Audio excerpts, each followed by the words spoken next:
Have you ever noticed how some sacred stories promise perfect certainty, while real life asks for something humbler and harder? Real life requires fair rules that we keep refining, values that we keep testing, and a willingness to say, "Help me understand," instead of "change my mind." Welcome to Mythologizing the Bible, where we'll be taking a look at 3 readings from the Christian Bible through the lens of sacred myth. As we reflect on the readings for the 30th Sunday in Ordinary Time, Cycle C, we'll explore why impartial justice beats favor-seeking, how aligned core values fuel resilience even when support thins out, and how honest humility keeps us learning instead of locking in on our own superiority. In this episode, we're asking an honest question.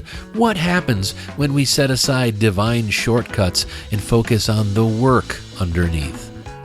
Building fair laws, living our values with integrity, and staying teachable enough to change when evidence shows harm. Because a faith or a life that helps people today should look less like winning arguments and more like growing wiser together.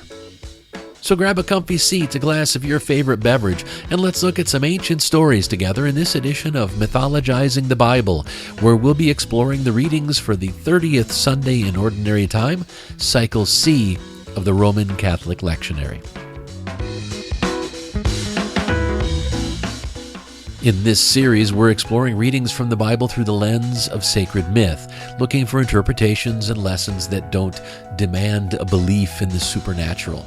And what that means from a practical standpoint is that we will assume that these stories and writings are fiction, written by pre-scientific people with their own agendas and very different audiences. Now, you might agree with the lessons I find, but I encourage you to look for something that rings true to you. Part of the beauty of understanding these writings as sacred myths is that we're free to interpret them for ourselves. We're free to learn the lessons that we need right now. So with that, let's dive in.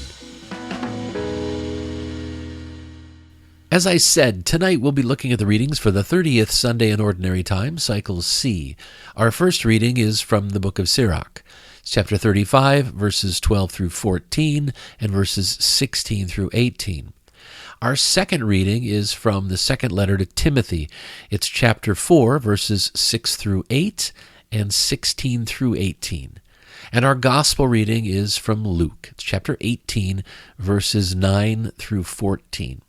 Now we'll start by going through all 3 of the readings, then we'll look for the messages and the main lesson in each one.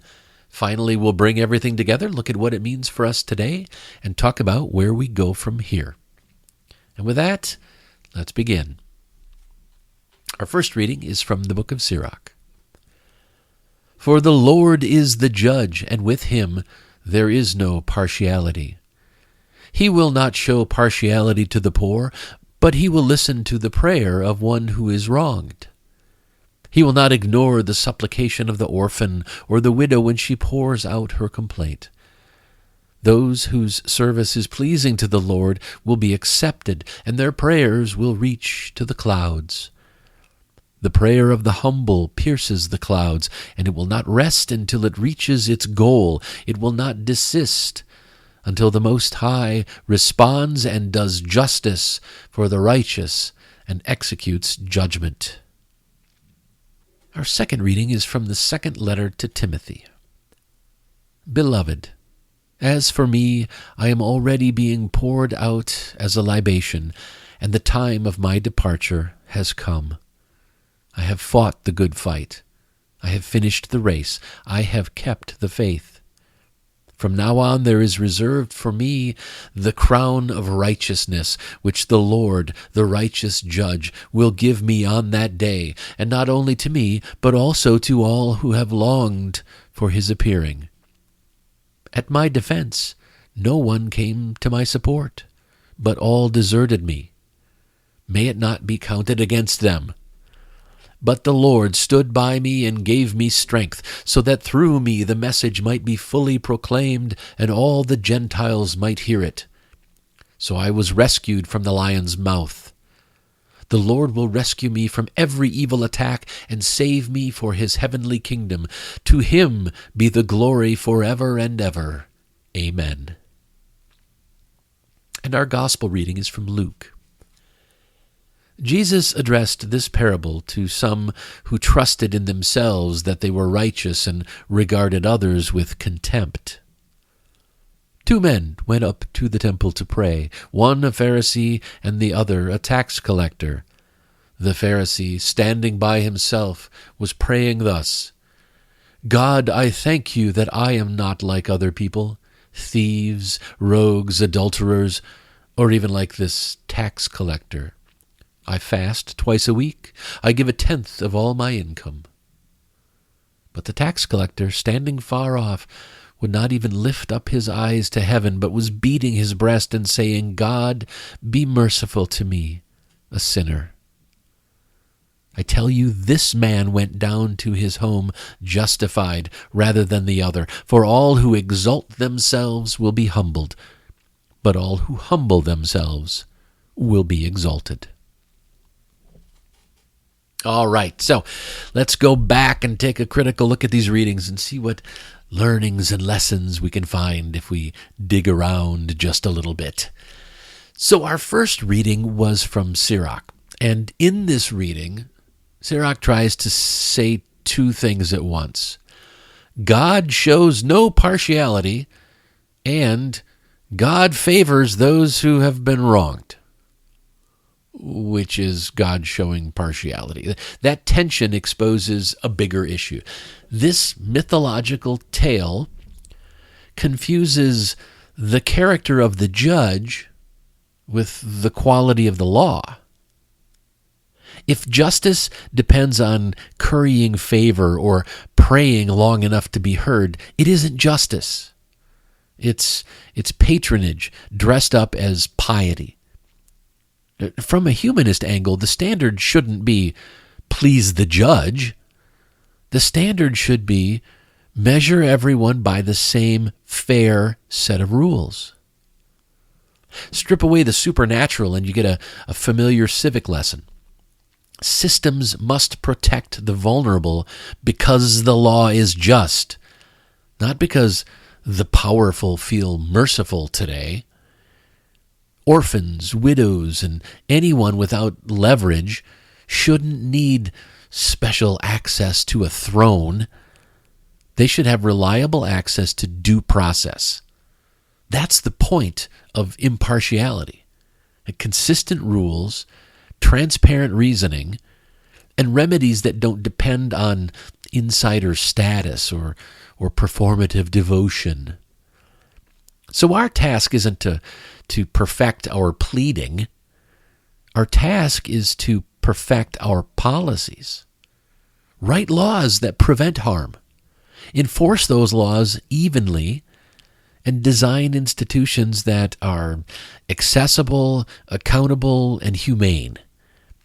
When we put fairness at the center, where it belongs, clear standards, equal standing before the law, evidence over emotion, when we do that, we make it easy for any honest judge to rule well, and we make it hard for any biased judge to do harm.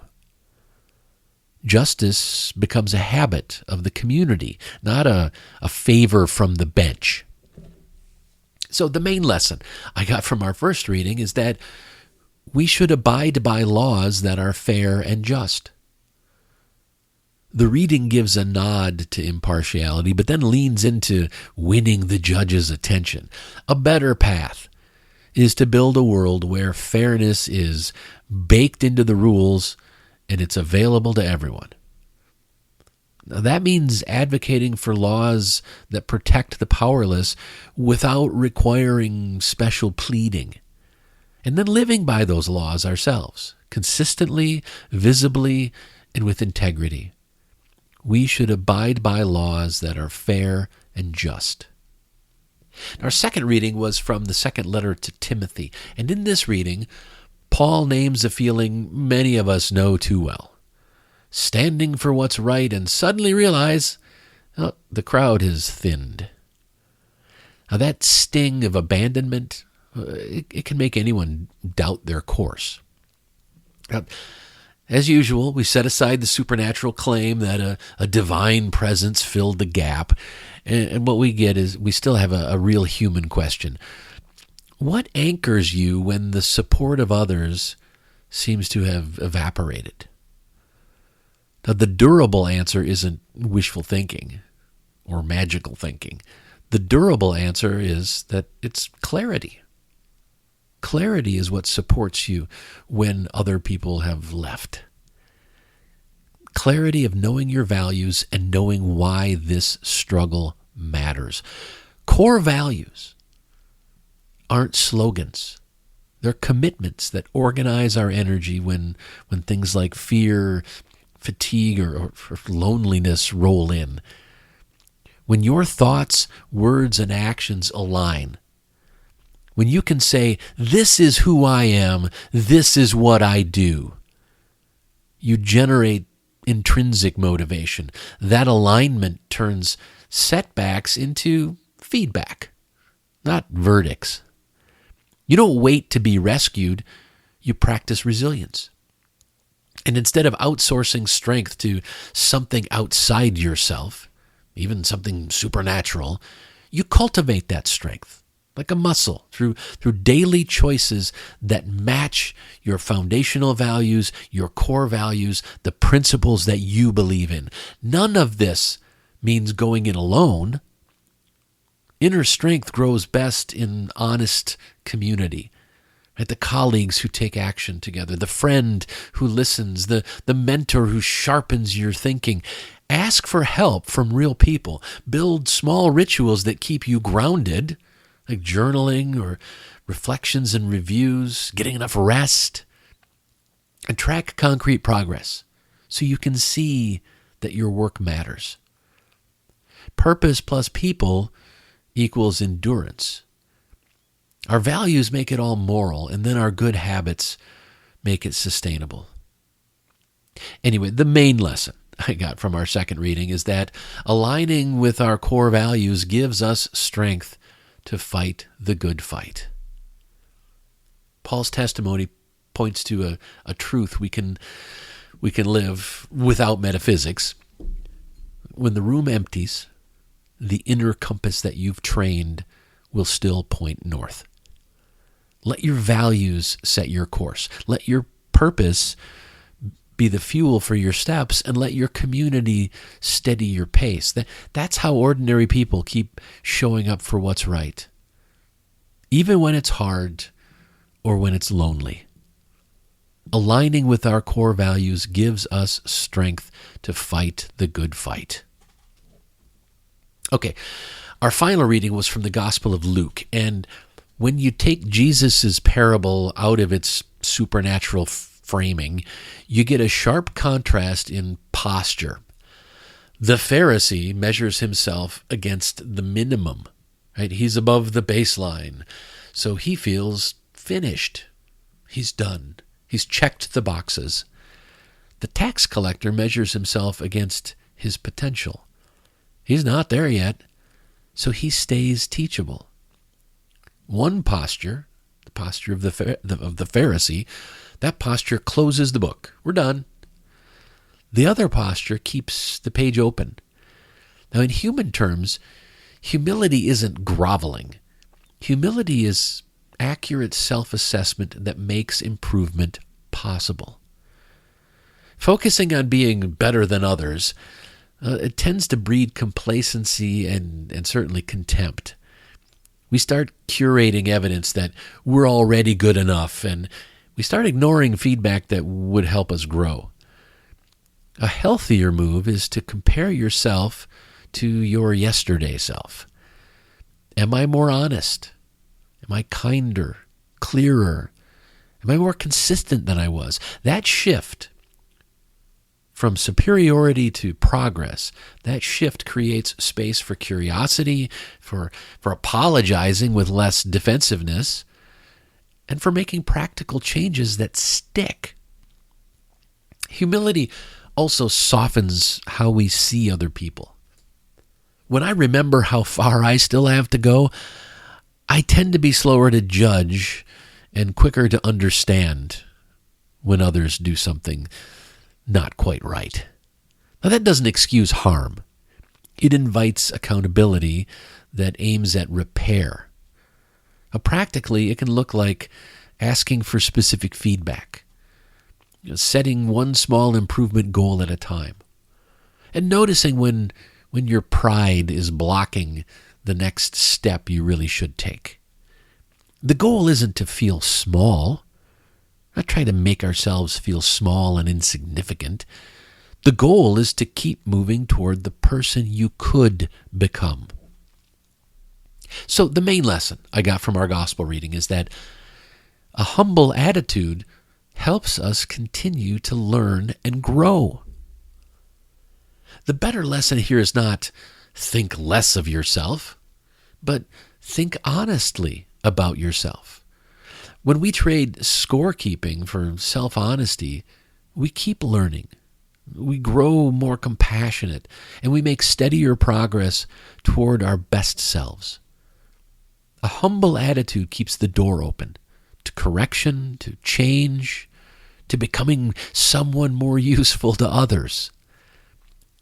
A humble attitude helps us continue to learn and grow.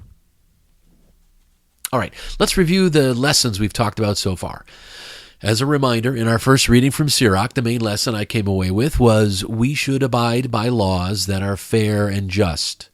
In our reading from 2 Timothy, the main lesson I got was aligning with our core values gives us strength to fight the good fight. And finally, the main lesson I got from our gospel reading was a humble attitude helps us continue to learn and grow. Let's be honest, we won't always nail it on the first try. That's okay.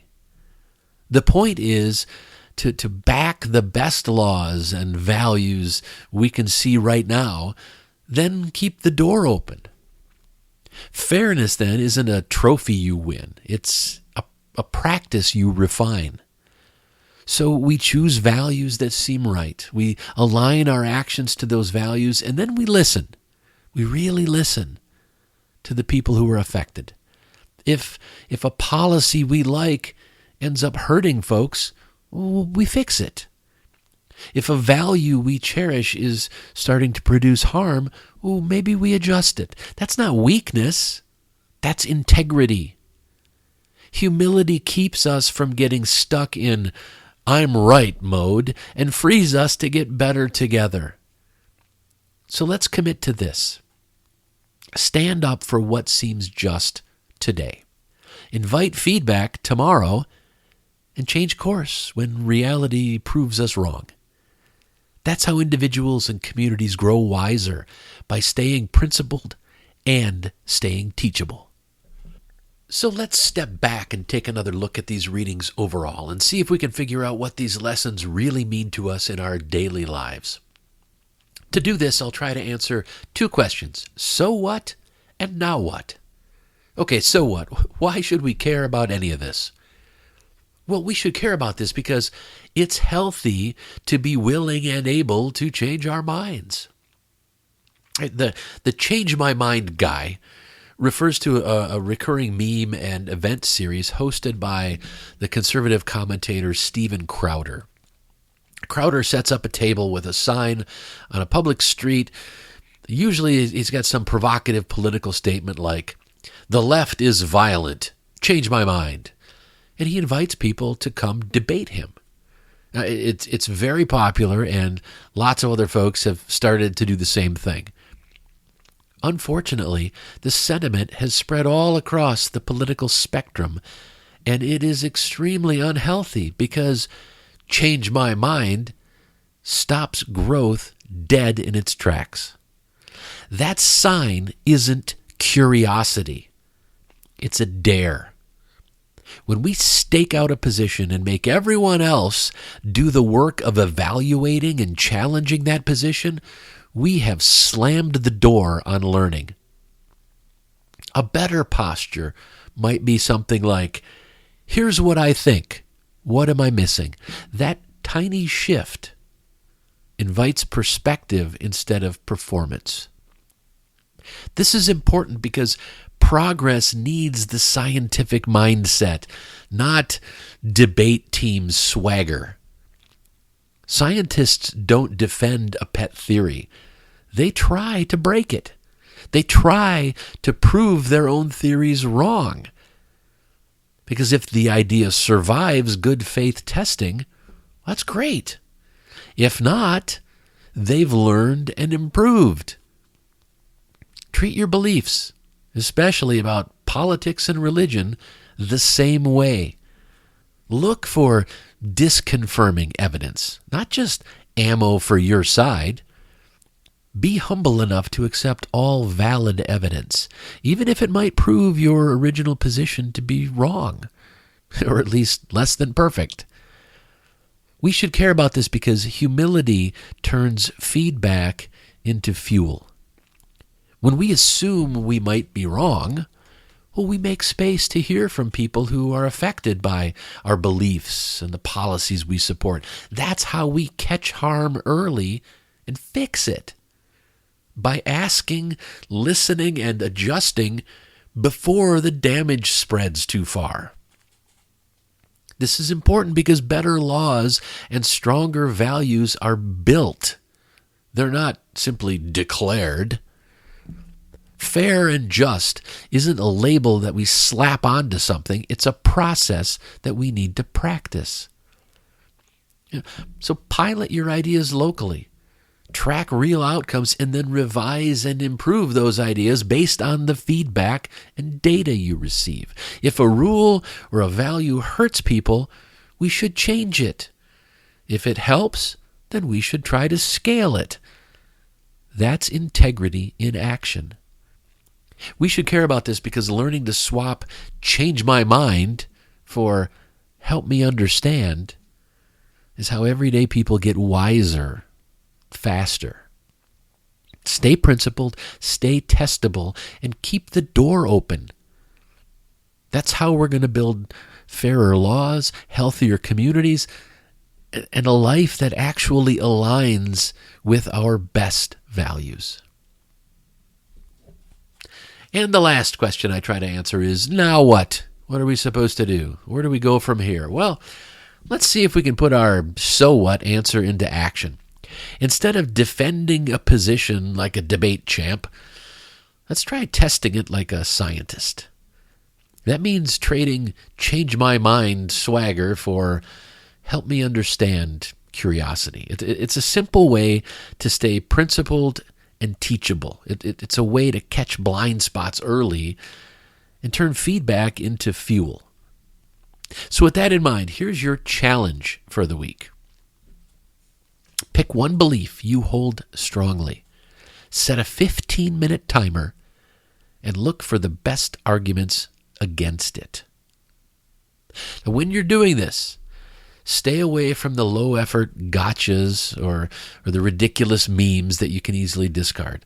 Look for the strongest, most credible counterpoints. Jot down at least 2 solid challenges to your view and one question that you hadn't considered. To make this more fun and to build a little accountability into it, why don't you do this at the kitchen table with someone else? Right? Each person chooses a belief and then shares at least one excellent counter-argument that they found. This sort of effort matters because testing your beliefs does 3 practical things. First, it sharpens your thinking. You'll define your terms better. You'll separate facts from slogans. And you'll learn where your evidence is thin. Perhaps more opinion than fact. Second, taking this challenge can lower conflict at home and online. Because when people see that you're willing to examine your own views, conversations, they can get calmer and be a bit more productive. Third, it upgrades your decisions. Better input leads to better choices about voting, spending, parenting, community work, you name it. I used to be absolutely against euthanasia, and I was appalled by Jack Kevorkian, Dr. Death, and just couldn't understand how anyone would think it's okay to help someone kill themselves. Now, to be clear, I thought this way because the Catholic Church opposes euthanasia and assisted suicide. I agreed with them that human life is sacred and only God can take it. And I also agreed with the Church's position that it's okay to refuse overzealous medical treatments that are burdensome or disproportionate to the expected outcome, as long as the intent is not to cause death, but to allow the natural process of dying. Basically, the Catholic Church encourages providing compassionate end-of-life care, including pain relief and emotional support to alleviate suffering. That sounded perfectly reasonable to me for many years, until I was willing to open the door and honestly consider positions that were counter to what the Church had taught me. And once I was able to do that, then I was able to revisit my position on assisted suicide. What I discovered was that the arguments in favor of euthanasia were completely centered on compassion, individual autonomy, and the ethical responsibility to relieve suffering when a person's quality of life is severely diminished. It wasn't about assisted suicide. It was about advocating for a death with dignity that allows terminally ill, competent patients to decide the circumstances of their own passing, rather than forcing them to endure a prolonged, painful, and often undignified final decline. When I saw interviews with terminally ill patients who were in constant, almost agonizing pain that could only be slightly eased by drugs that completely dulled their minds, I began to see the other side. It did seem cruel to force a person to continue a life of intolerable suffering when there is no hope of recovery. And then to hear these people talk about the psychological trauma they were suffering from the constant anxiety and fear of this long, painful, difficult death, it was hard to agree that the Church's position was more compassionate. After I had gone through lots of arguments from all sides of the issue of euthanasia, here's what I concluded. The Catholic position on euthanasia centers on the belief that life is a sacred gift from God that should be preserved. A corollary to that is that suffering does not diminish life's value or sacredness. If you accept that supernatural belief, that life was created and given as a gift from a supernatural being, then it's easy to conclude that euthanasia is a form of murder.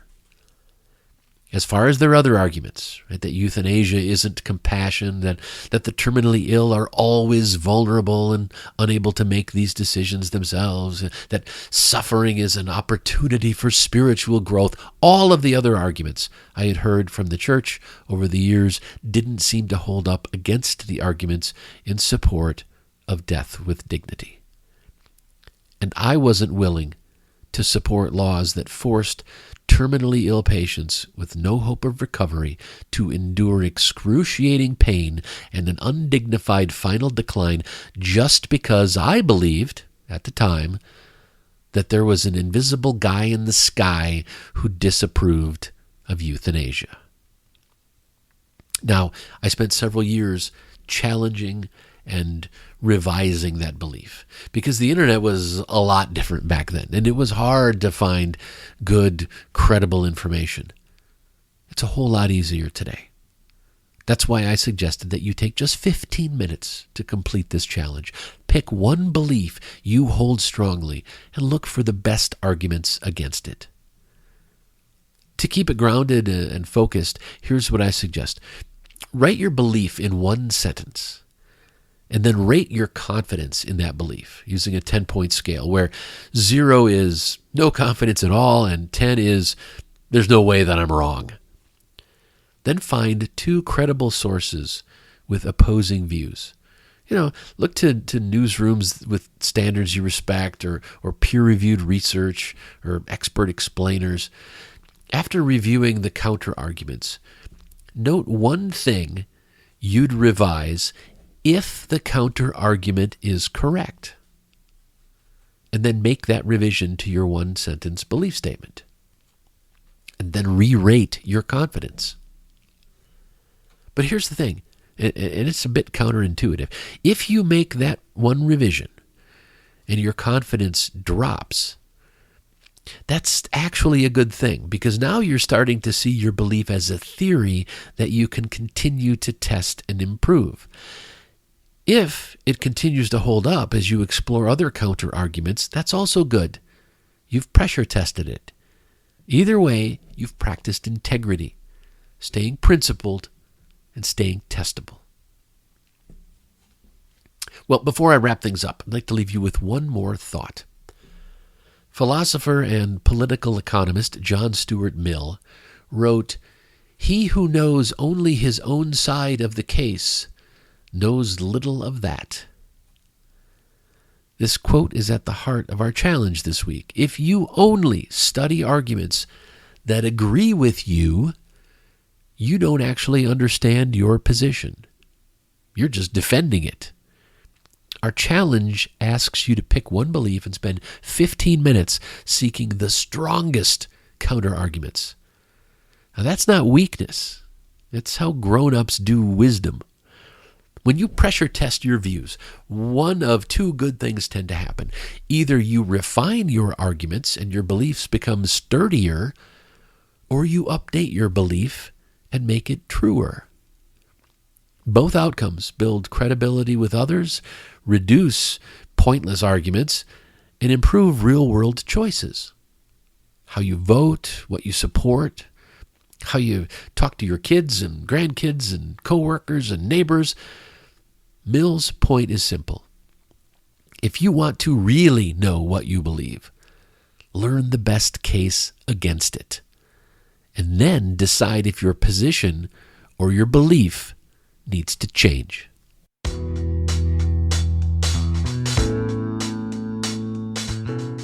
All right, we've come to the end of this episode. Thanks for joining me. I'll be back again next week, but in the meantime, I encourage you to engage with our challenge for the week and pay attention to the important lessons you come across, wherever you find them. You'll create a more purposeful and joyful life, and you'll start to feel more connected to the world and the people around you. I hope you enjoyed this episode of Mythologizing the Bible, as we did a deeper dive into the readings for the 30th Sunday in Ordinary Time, Cycle C of the Roman Catholic Lectionary.